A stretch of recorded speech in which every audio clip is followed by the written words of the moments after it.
Meus irmãos, a paz do Senhor, que o amor de Cristo, que excede todo entendimento, possa guardar os nossos corações em Cristo Jesus. Um excelente domingo a todos, uma boa tarde, né? Que essa paz, que esse amor de Cristo, que excede todo entendimento, possa estar sobre a vida de cada um. Meus queridos, estou gravando esse vídeo aqui para falar um pouco de um assunto que algumas pessoas vêm me perguntando, né? De volta e meia, tem pessoas que me chamam no zap, me perguntando, na rua, a respeito da vida após a morte. O que acontece com o ser humano após a morte? Irmãos, Jesus ele nos dá uma aula acerca desse assunto, ao ele relatar lá no livro de Lucas, no capítulo 16, versículo 19 a 31 do Evangelho de Lucas, onde ele dá uma aula acerca de vida após a morte, onde ele instrui os seus discípulos e quem estava a ouvir sobre a vida após a morte, né? E existe aí uma heresia gritante de um movimento aí, até um movimento até muito grande no nosso país, onde eles defendem cabalmente o sono da alma. E aí, meus irmãos, existe esse fato? Primeiro, não, porque como eu já adiantei, ela é uma heresia gritante. Primeiro porque o espírito e a alma, após a morte, ela volta para Deus, porque a Bíblia diz lá no livro de Eclesiastes que o Senhor ele é Deus de vivos e também de mortos.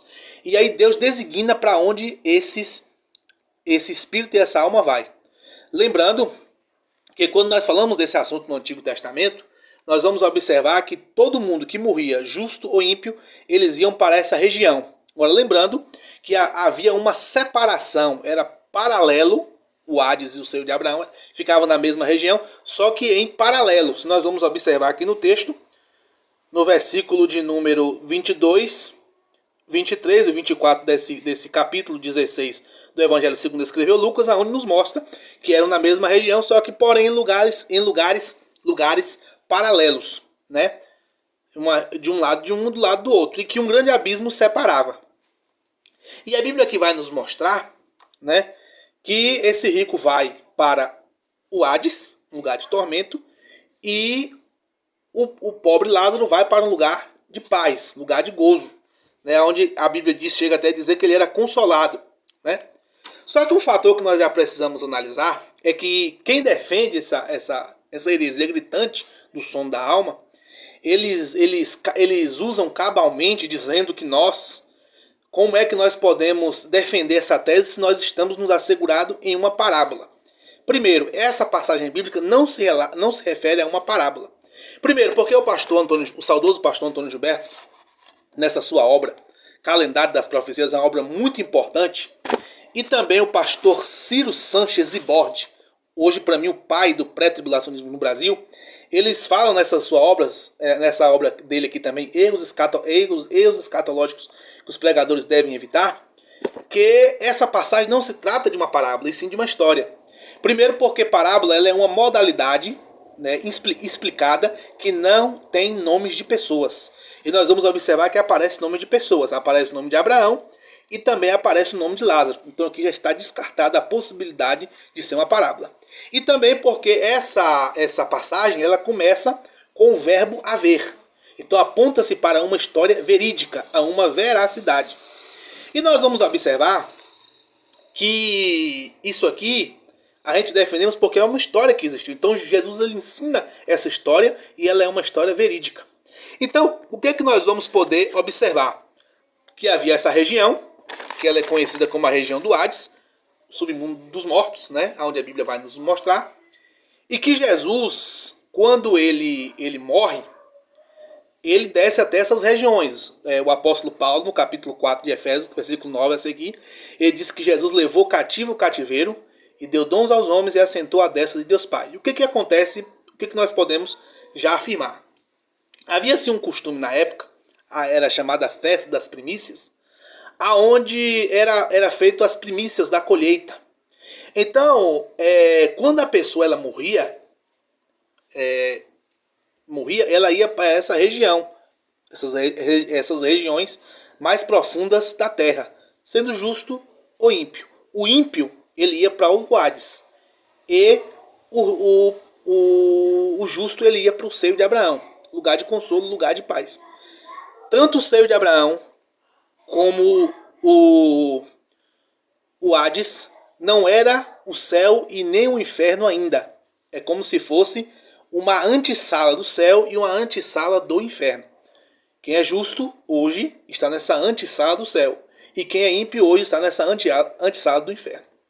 Só que voltando à questão das festas das primícias, tinha que se apresentar as coisas novas. E um fator interessante, toda pessoa, todo o guerreiro, quando ele ia para uma batalha e ele vencia a batalha, ele tinha que trazer uma prova de que ele foi vencedor naquela batalha. Então ele tinha que trazer alguma prova. E qual foi a prova que Jesus trouxe para todos, para que todos viessem acreditar que ele foi lá e venceu a morte? Jesus Cristo, ele pegou todos os que morreram em Cristo, que morreram em Deus, salvos, justos, desde o começo da humanidade até aqueles dias.